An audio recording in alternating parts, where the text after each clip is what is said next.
right, guys, welcome back. Eric here with Guitarsenal, making some really cool sounds.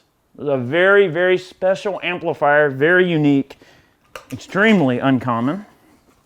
We're going to be taking a look at a 1947 Dickerson.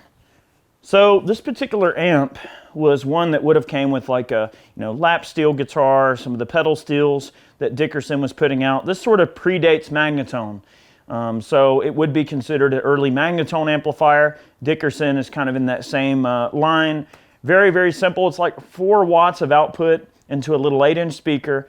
Really, really old school octal tubes. Super, super cool though.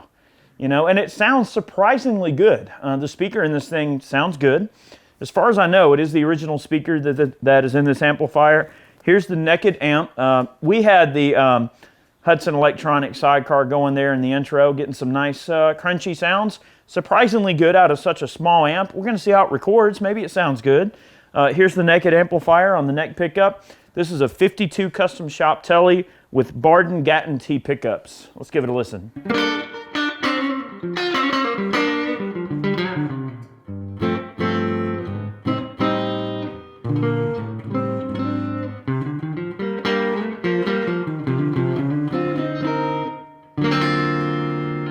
Middle.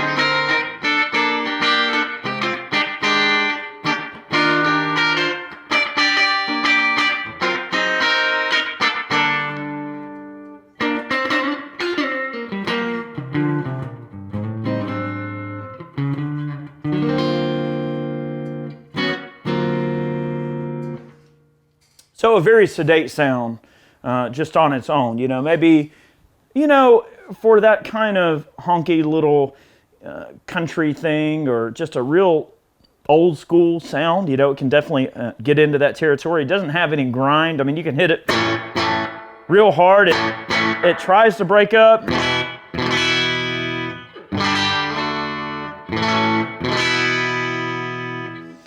But not quite. But if you hit it with a drive pedal, it can get a little bit of juice going there.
I thought this would be a cool video, something neat to check out. It's not really the type of amp you're going to experience or see very often.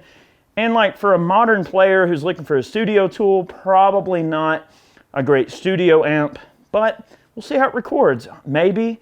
Will it keep up with a drummer or a band? Absolutely not. It's super low output. It's got kind of a sedate sound on its own, but it does have a unique character and it feels great under the fingers. It's a really fun little amp to play through. And I thought you guys might like to hear this amp. I'm not going to play a lot on it. She's old school. This is one of the oldest amps that I own. I also have a 1947 MEC which is also a precursor to Magnatone, super old school. The MEC is covered in tweed, and it's a really, really cool old school amp. So that's a pair of 1947 Maggies there. I do have a video on that particular amp. We'll see, I don't know. This one might have recorded a little better. It's got, you know, a neat sound. You could take a bunch of the old school Maggies and just dime them all together and, you know, get kind of a old school sort of thing going on. So I hope you enjoyed this. We post every Friday here on Guitarsenal. This was just meant to be a nice vintage treat for all of us, and I'm curious to see how this little guy records. It's certainly an interesting little sound. I mean, not super fancy, but you know, it's neat. And I love the motif on the front of the amp. It's really worn, but you can see you know, the palm trees and the Dickerson logo. It's just, the construction of these old school amps is so neat. Really, really good stuff. And I have to thank Jeff at Andrews Amp Lab for doing a full complement of servicing and getting this amp running for me. It was a little bit dead in the water when I got it, so he's always good at bringing these amps back to life. So thank you guys. I'm going to make a little more noise, this time with the sidecar again, because, man, on the bridge pickup, this little amp actually sings with this sidecar. Have a good one, guys. Thanks so much. We'll see you next Friday. Remember to like, subscribe, all that good stuff. Leave a comment, let me know what you think about this little Dickerson here. So really cool stuff. And I've got a little slapback echo here from a Deluxe Memory Man, and we're getting some nice, you know, wet reverb here from a Strymon Flint. Really cool stuff. All right, y'all have a good one.